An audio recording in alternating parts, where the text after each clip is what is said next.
Hi, and welcome to CoreData's second podcast. This time we're exploring our best possible retirement research. With me is the young woman who authored this research, Alana Devitt. We're going to be exploring the voice of the member, how they're thinking just before retirement and how they're thinking just after retirement. We did this research with Connexus. It's our second year with them, and they, like us, think this is really important. What are the interesting findings from this year's research, Alana? One of the things that I thought about is there wasn't much movement. No. And that's what we worked on this last year, and really saw last year there was just huge dips in confidence, huge dips in people really struggling, both at just an everyday financial level, but also just planning their retirement and planning how much they need. And then kind of as we moved into this year then, although it's kind of stabilized, it's still at the same level that it was at last year. It hasn't really moved.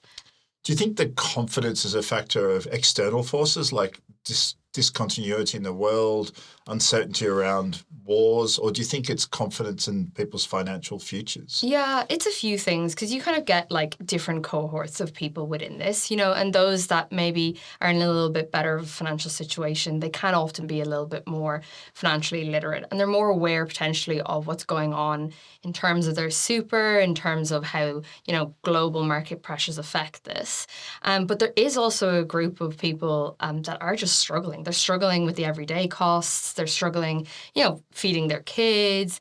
And what we know from other research that happens is when those everyday pressures ramp up, that kind of planning goes out the window. So this research you break up into two cohorts, those immediately pre-retirement and those immediately post-retirement. Yeah. We see that as the kind of challenging decade in Australian financial services or retirement, because people are starting to worry about how they retire. Yep. And then they're kind of worried when they retire about how this is going to affect them. What's the difference between the two cohorts at the moment? Yeah. Well, we call them pre-retirees, so they're sort of about 5 to 10 years out of retirement, and they tend to be about 45 plus in this sample. With them, they're thinking now that they need nearly close to $1 million to retire. So that's increased by about 18% in the last 2 years. That's a substantial change. Yeah. Is that just cost of living or is that confidence? It's a few things. You get people's expectations have potentially increased, but you also get they seeing that their own costs at an everyday level are increasing. So by the time they get to retirement, they're sort of imagining, I'll probably need nearly $1 million to retire. The retirees, on the other hand, they're sort of around thinking about like 800,000 somebody would need to retire today. So it's a little bit less. But their expectations of what you need to retire on has increased by about 30% in the last 2 years.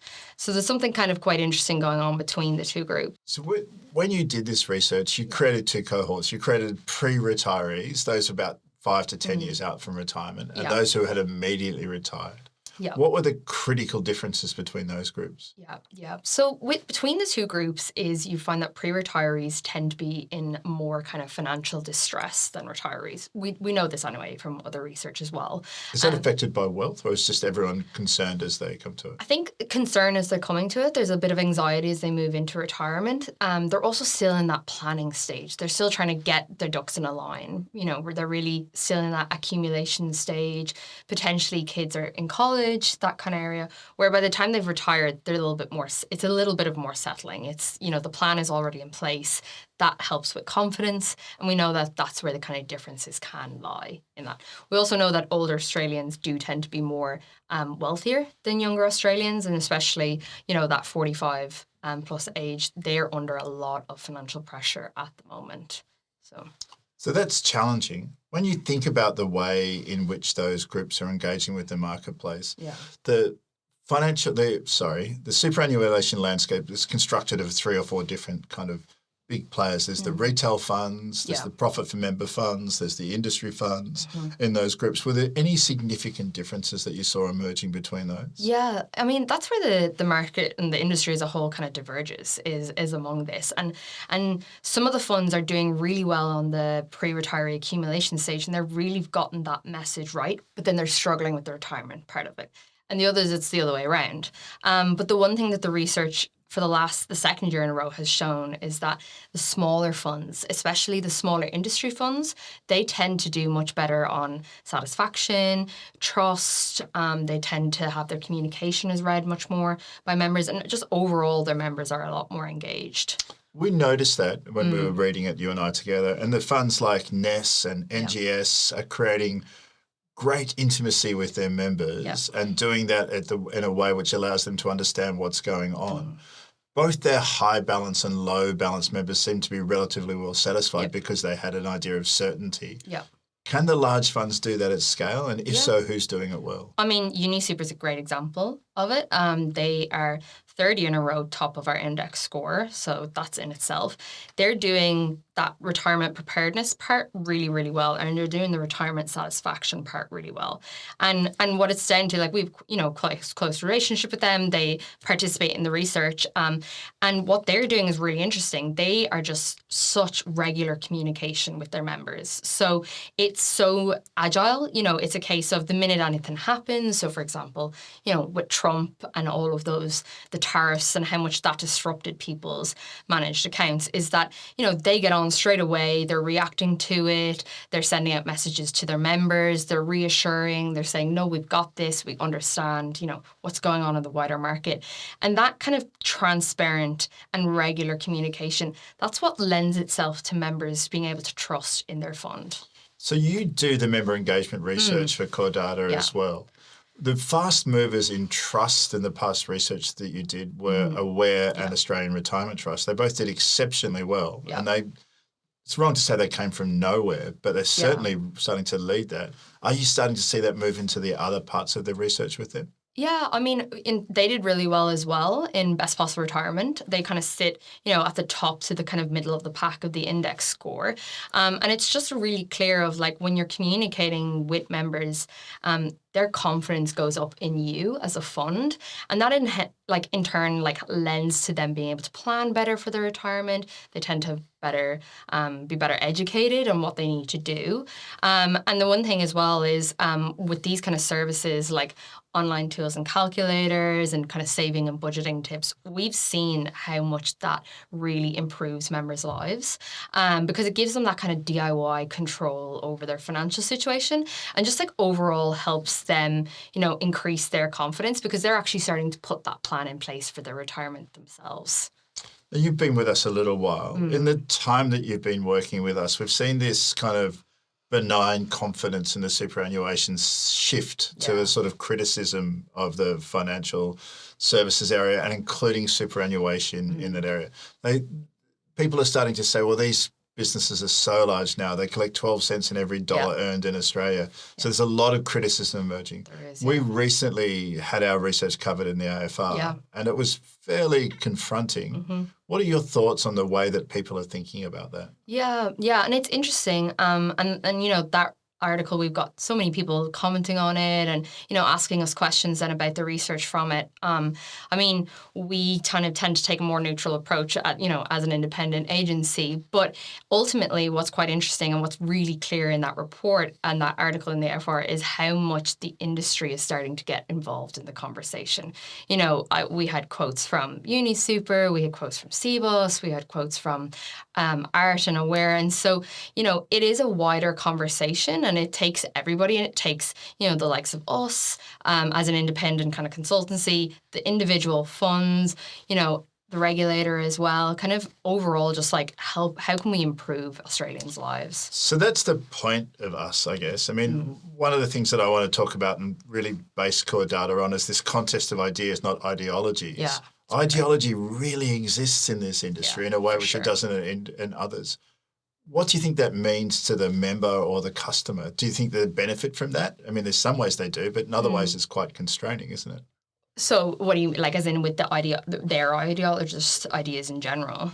So one of the ways that you would think about the ideologies in this space is that they create a marketplace and create choice, or you create compulsion and they have compulsion in the outcomes. Yeah. I'm really a big fan of compelled savings because nothing has done more to ensure the Australians against the bumps and wobbles of a future life than compelled saving. Yeah. But getting that mix right, getting the mix of low cost and good service is a really big problem because those things don't often exist really well together. Yeah. Let me give you an example. Yeah, if you have $1 million with Australian Super, and I don't use them as pejoratives just because they're a convenient name, and you have $30 with Australian Super, you get exactly the same service. Yeah. That doesn't really exist in any other industry. How can that continue to be the case for the collective good? Yeah. And I mean, what do you think, though, that they should do? Like, what are the funds? How do they take charge of this conversation and kind of keep moving this forward? So it's a challenge because when the superannuation service system was designed, and that was a combination of a lot of great thinkers, and the two that spring to mind very easily are Paul Keating and Bill Kelty, who basically brought Commerce and Labor together to actually bring this. They are incredibly good at the accumulation phase, but as the demand cycle and the shape shifted through the pipeline, they didn't start to shift to the decumulation phase. Yeah. Now, we've been working on this for a long time, and as a CoreData, we've been modelling the events for people and saying, your peak demand for your service is going to be in 2027. So you're going to need 600 people on the phone, all of these services, all these problems, and all of these income-shaped products to solve this. Some funds really leaned into that and provided those services, and some didn't. The most interesting and compelling part of the research for me are two things. One is that satisfaction and wealth are not necessarily correlated until you get over $1 million. Underneath $1 million, if you've got, let's call it $850,000 or $150,000 or $80,000, satisfaction is constructed by your relationship with your fund. Over $1 million, everyone tends to get happy for fairly obvious reasons. I mean, that's the case. But the funds are trying to do this at scale and not really solving that. The smaller funds can because they can manufacture intimacy. And I've sat in the call centres where they call people, they ask them questions and they engage them. I mean, the smaller funds, it tends to be they know people, they know them by first name, and it's a case of just ringing up Joe in my fund and he'll help me out. You know, we've seen that in the research we do for them. Yeah, but part of the drive to try and be low cost has often meant outsourcing those other services to other groups. And they're now trying to rapidly insource them or change administrator. That creates disturbance and cost, and it's difficult to do. And to train people and to get skills in that space is difficult to do. Some of the other funds have been constrained because they've done mergers and they're running multiple systems, and that's expensive and difficult and time consuming. And getting the right people has been really complicated. Another fund has had to pause, has changed its administrator and had to pause all payments for 7 weeks. Can you imagine if a bank paused payments for 7 weeks? It's just a big chaos. It'd be all over the news. Well, it kind of was all over the news. I do feel their pain and I do understand what they went through and I understand why they did it. But the creation of expectation of excellence in the service might not be being met. It's that implicit promise of who we are, what we do, what we stand for, and that we're here for you. And when the engagement happens, then that isn't being met. If we look at our trust research, trust in the large funds is falling because the explicit promise isn't being met by the service. And that's a real shame because some of these funds are terrific. So how do they overcome that, Alana? What's the member engagement research telling you about that? Well, the member engagement research really just shows how clearly that kind of transparent communication builds trust. You know, and what happens is people tend to be, you know, completely disengaged from their super up until a certain point. You know, and they get to a life stage. It might be, you know, the kids have started to go to college, or maybe my friends are starting to retire and they start to pay attention a little bit more to their super and start to engage.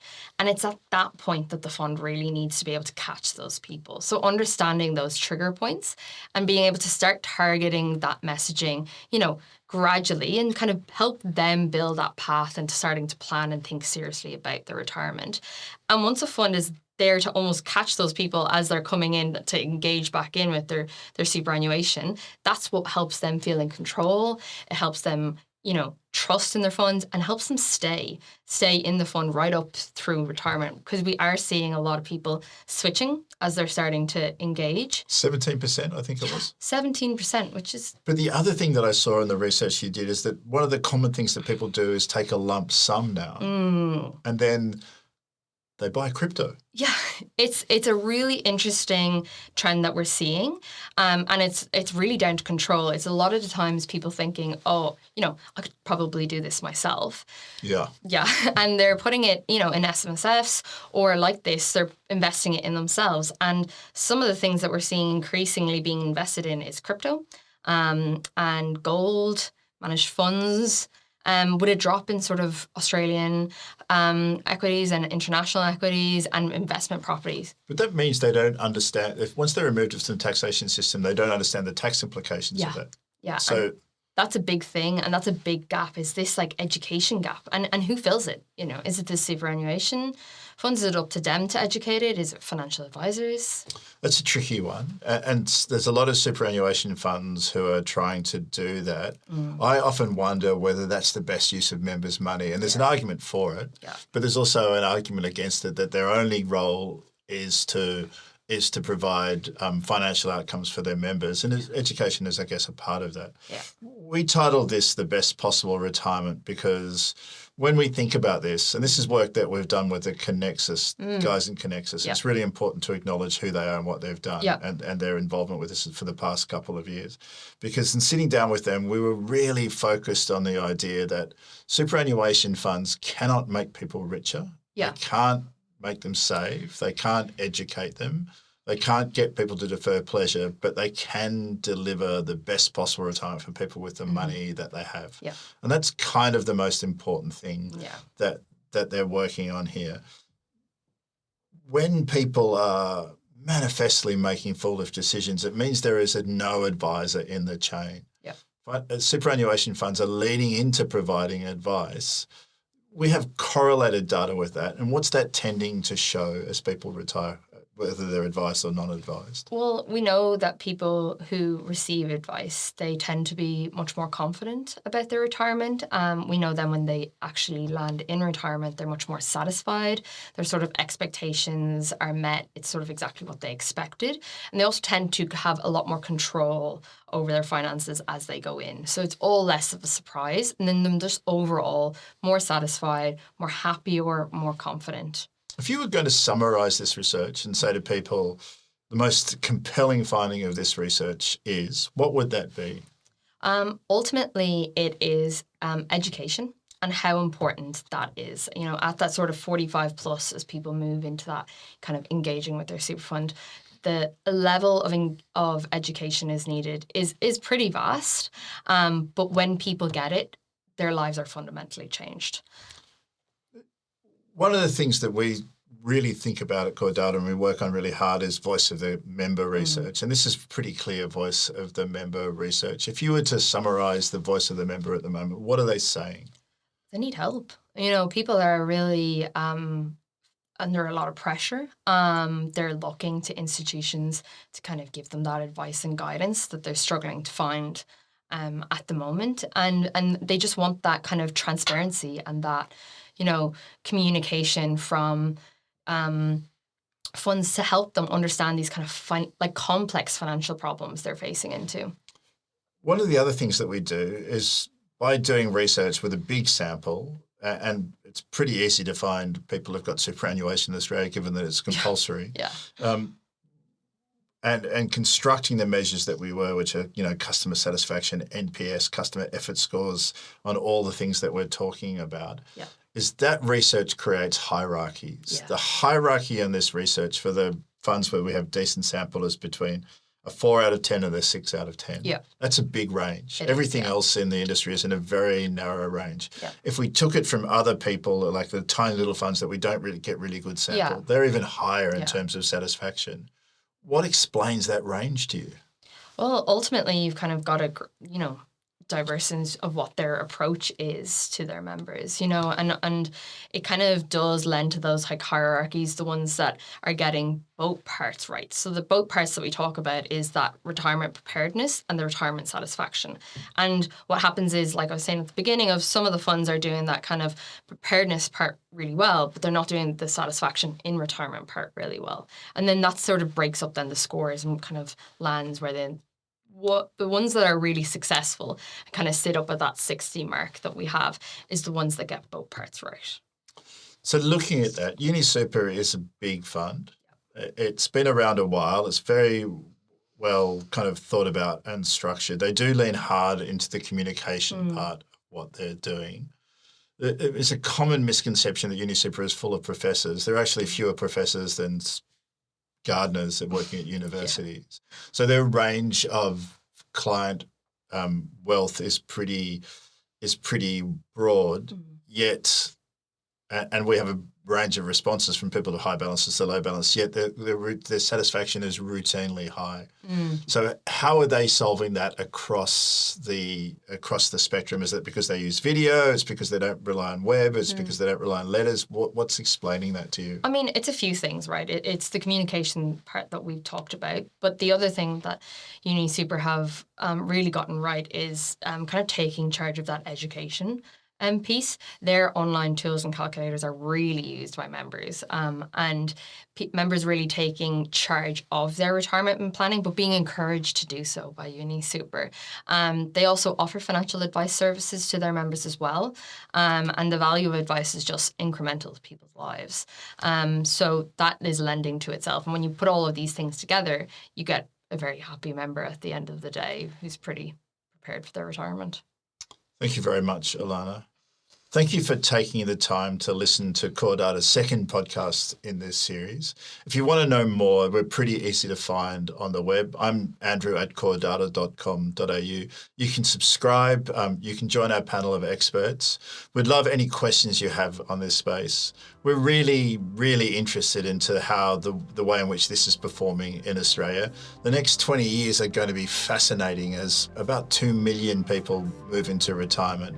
And we have to be excellent at this. It's really important that Australia gets this right. Otherwise, we're going to fumble away our opportunity to be the greatest retirement system in the world.